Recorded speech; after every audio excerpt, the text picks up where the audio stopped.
All right, guys, welcome back to another episode of FSR. The last video was the introduction to the 1979 633 CSI. So I'm super excited about this thing. First and foremost, what we wanted to do was just get obviously the look right, because this thing technically is running okay. So we're gonna just focus on the aesthetics, because the aesthetics were just horrible. It was like, oh, what is that? And we'll throw a picture up there on the corner so you can see what it looked like before. First, like I said, is I was trying to get some Euro bumpers for this thing, but man, they are just crazy expensive, $1,000 each end. So I'm not gonna do that. I'm always budget focused. So what we ended up doing is, what I wanted to do is, we're gonna probably tuck in these bumpers just as much as far as they can go, and we'll get into that later. The other thing here, as you can see, this is the actual valance. It's like non-existent. It's nothing. It's about this tall, but very deep. So it just looks horrible. So what I ended up doing is getting the front valance from a 633 CSI, a later model, I think 1984 and above. They come with a taller front valance, which completely changed the look. I got that yesterday when I went all the way to San Diego to get it. It's damaged, so we're gonna repair that, so we're gonna show that. I'll throw a picture of that as well right now. This was last night when we were doing it. Just to fit it, the color originally was blue, but I ended up just spray painting it and tacking it on real quick just to get an idea how it looks. And it looks great. It completely changes the look of this vehicle. So front balance, I mean, you can see there's nothing here. I'll focus in soon. There's nothing here. I'm gonna take it off. It's gonna be real quick. It's super easy. There's just a couple brackets, comes right down, and we're gonna tuck in these bumpers. So just stick around. All right, guys, so here's the actual front valance of the vehicle. I mean, like I said, it's nothing. I already began to remove it. Like I said, the brackets are super easy. You can actually see them right there, and right there. We'll get under it and you'll see. But man, this is literally about 3 inches tall, but it's very long, as you can see. So, all right, guys, so this is the valance from the bottom. You can see the brackets, one right there, one right there, one right there, opposite side of one right there, and one right there. And then you'll actually have the end pieces, sorry, right about, yeah, right there. And there's another one somewhere right there. So super easy. I've already took it off. I'm gonna go ahead and just start taking it off and just pop it off. Got that. Oh, got that. Got that.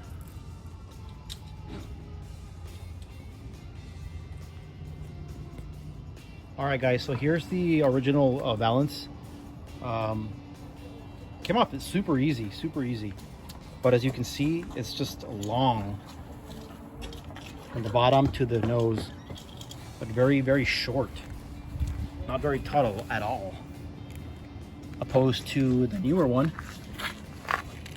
almost the size of my hand. So quite a bit difference, quite a remarkable difference. And like I said, we'll throw a picture up versus with the original valance and this one. It'll be blue because that's the night that I got it, and I just wanted to slap it on real quick and see the fitment and what it actually looked like. But as you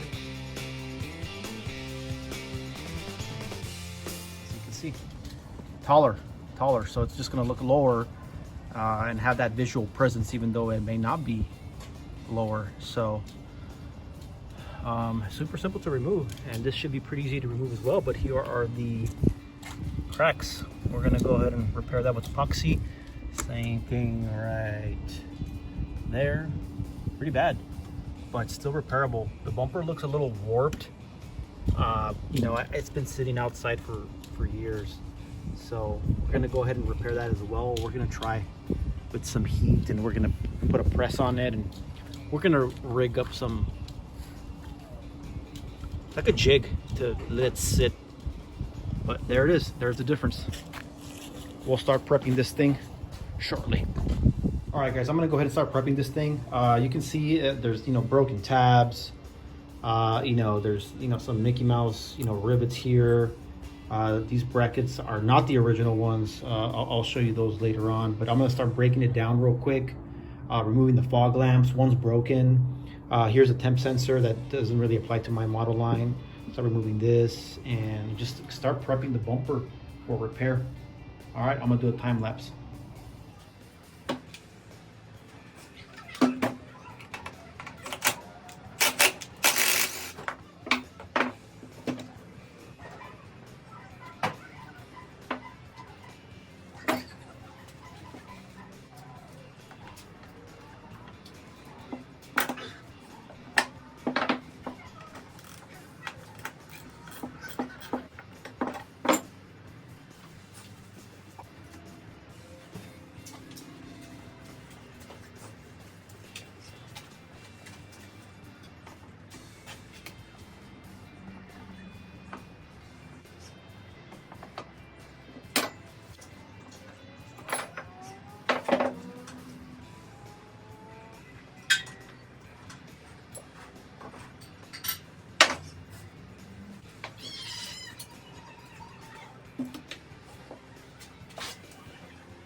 All right, so as you can see, I got everything taken apart.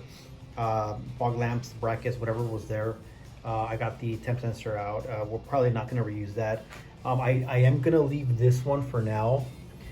Since the bumper is warped, you can see it's not straight. But this is me looking straight ahead on the end of the bumper and it's not. I'm gonna have to figure out something to kind of, we'll probably use a heat gun to get this thing just formed better. Like I said, right now this is upside down.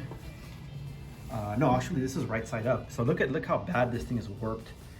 And it's fairly common for these, it's like a polyurethane, or this is not ABS plastic, that's for sure.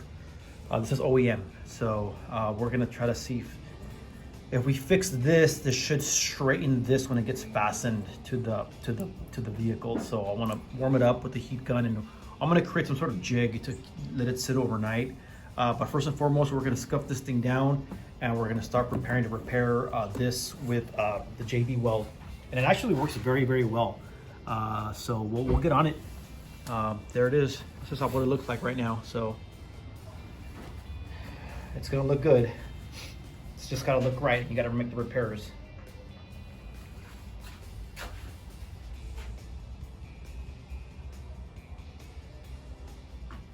So here's a better angle for the bumper. It's actually upside down right here. You can see the scrape marks. But here is the first crack. Here's the major warpage, because it's the end. It's the tip of the valance. And here's the other major crack. So we should be good. I'm gonna start sanding this thing down. I'll do a quick time lapse and we'll go from there. Always wear protection.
So what I ended up doing is just creating like a crevice so the epoxy sits real well in there, front and the back.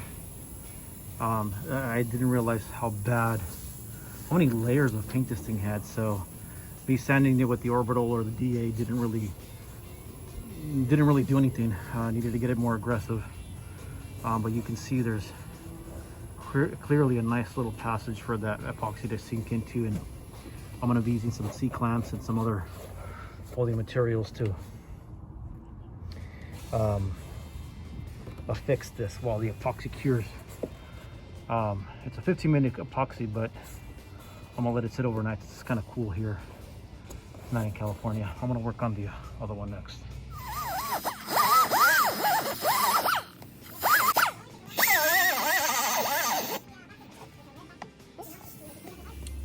Okay, so here's a shot of the back of the bumper. I was able to grind in a little bit. I'm not sure if I'm gonna do the front and then the back the next day, or I don't know, because it flexes so much and it's so warped. It is very, very difficult to be able to complete one side today. So here's the other side. See, I'm gonna have to, there it goes. I'm gonna have to, see, that's what I'm talking about. I have to figure out a way to keep this thing in place while we complete it. So we'll be right back. Okay, so as you can see here, I got the grinder. I made a little valley as best as I can and cleaned up as much as I can. I use acetone to wipe it down. What I'm afraid of is that I'm gonna epoxy, and I'm gonna epoxy the holding tool to the bumper. So what I'm gonna have to do is just do one side today and leave an area available for the clamp to hold. So if you look at the other one, this one's like really, really bad. So, but it aligns up much easier and better than the other one. So we'll get started. Okay, so I found the perfect tool for it and the right size. I was using the Irwin grip, a quick grip, which are actually very good, but I ended up using the disc vice grip with the little pad, and it's a perfect distance on the edge of the lip. And as you can see, it's perfect. Not too high, not too low. You could barely feel it as you even run your fingers across it. Same thing for the back. So I'll be able to do front and back with the exception of this lip here. And I might be able to do this as well. So epoxy time.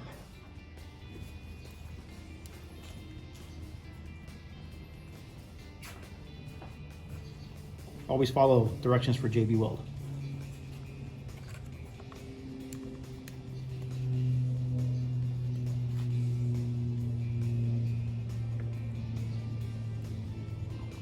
This is a 15-minute set time, so I think we have plenty of time. Cover it nicely. Got my mixing stick. And never mix it with like on a piece of paper or cardboard. Then you know, the cardboard or paper will absorb some of the hardening material. So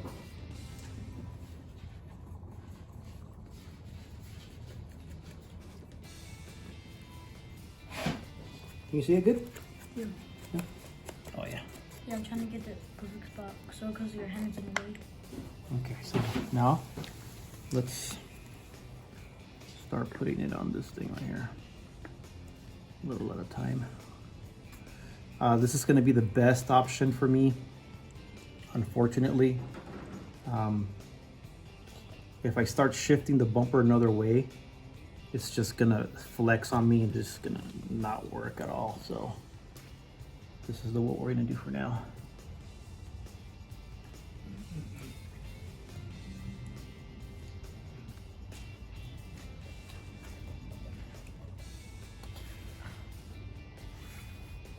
Yeah, come here. Oh, you're busy. Yeah. Okay.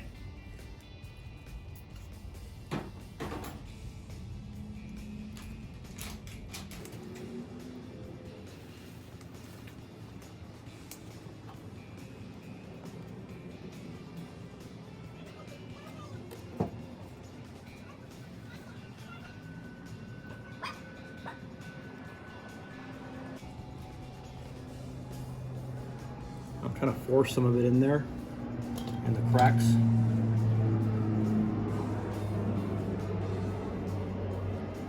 And then we'll go ahead and clean it up.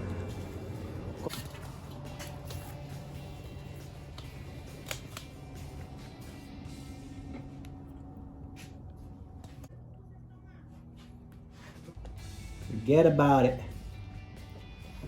What's the other side? Hold on, baby.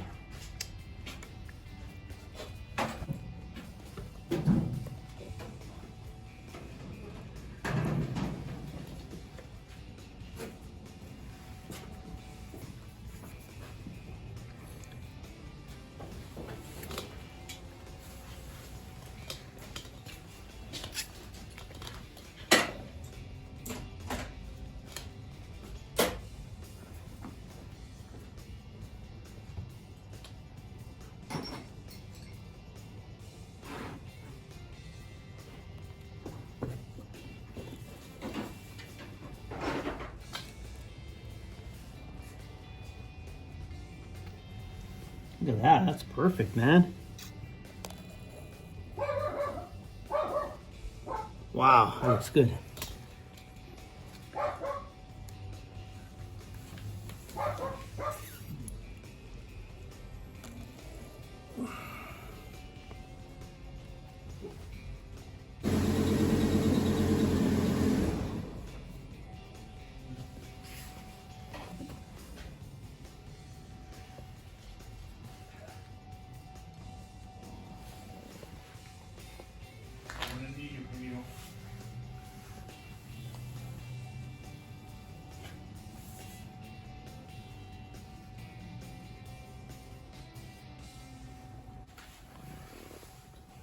That thing is super smooth. It's kind of hard to tell, but when you rub the squeegee over it, it's like perfect.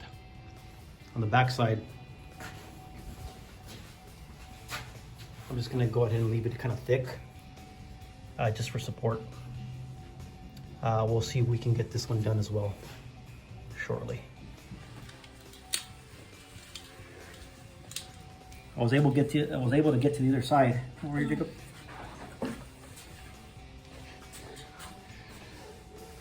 Since I have a 15-minute set time, I was able to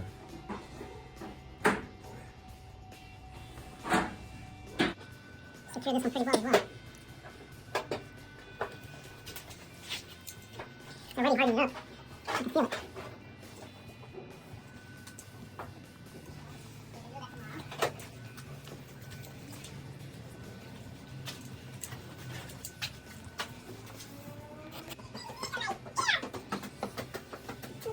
Looks pretty good.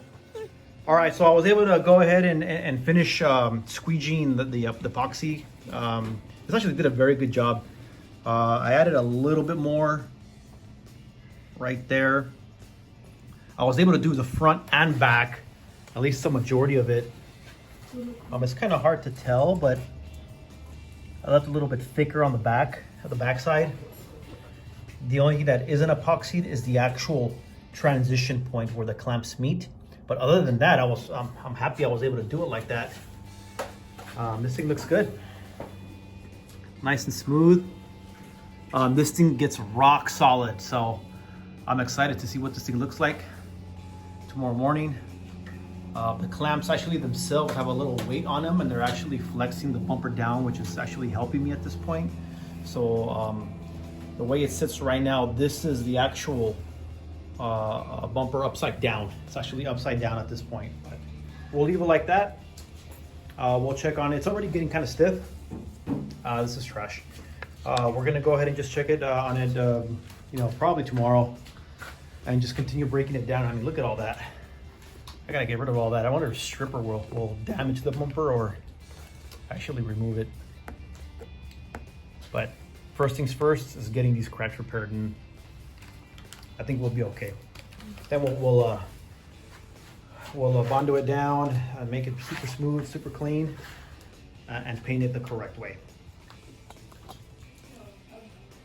All right, guys. Well, that's it for tonight. Like I said, it's going to be a 2-3 day project. The bumper's been looking better, so it's nighttime. We're going to let this thing cure. We'll continue tomorrow morning for the second section of this bumper repair.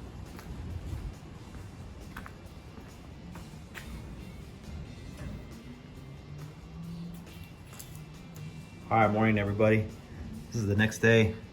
Literally walking up to this thing.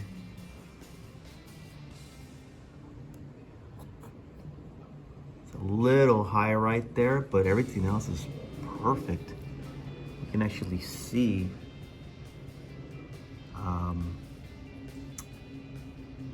the epoxy recessing into the crack, which is exactly what I wanted.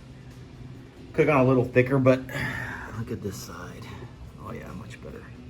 Yeah, pretty good, pretty good. Let's take these things off. It is extremely windy out here today in SoCal. Look at that. Oh yeah. Man, perfect.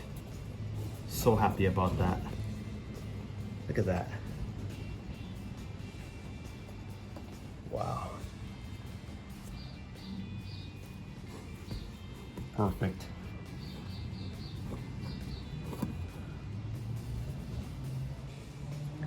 Let's take this one off. Ooh, ooh. This one I missed a good portion of it. But actually we're gonna do a second coat for this top portion.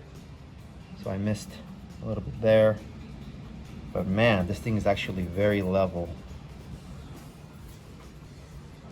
Really happy with it.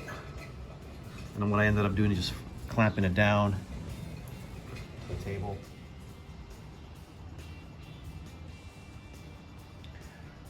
All right, guys, so here's a back view. Just continuing on this thing. I want to make this thing level, and I'm just being anal about it. The back is, you know, very well solid, so either this goes down or this goes up.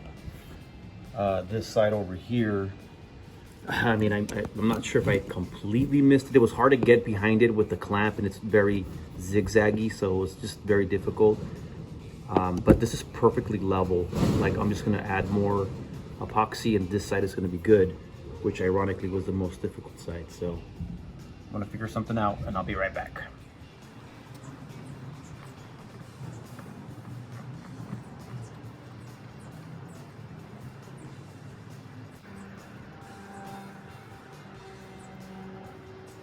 I'm gonna leave a nice thick layer, just for support. That looks pretty good right there. Let's go to the other side.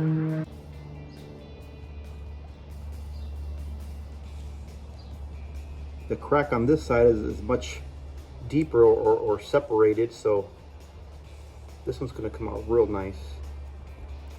My mixing stick, I'm getting all those areas that I missed yesterday, because I missed quite a bit.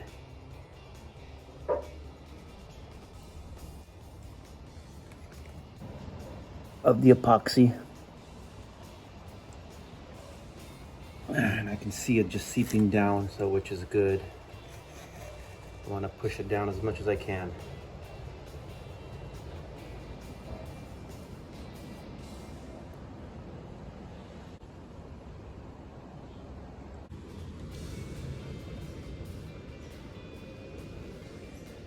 Not pretty, but not that bad.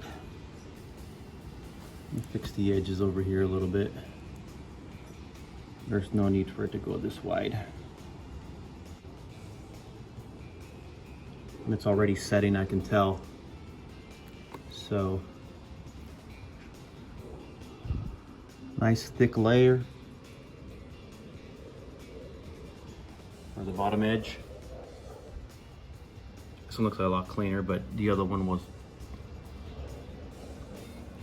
a deeper and more separated crack. So we'll let that sit. We'll let that sit, we'll let that cure. And next episode, we are gonna start paint prepping. Super important, that's 90% of the work. All right, guys, see you on the next one. Peace.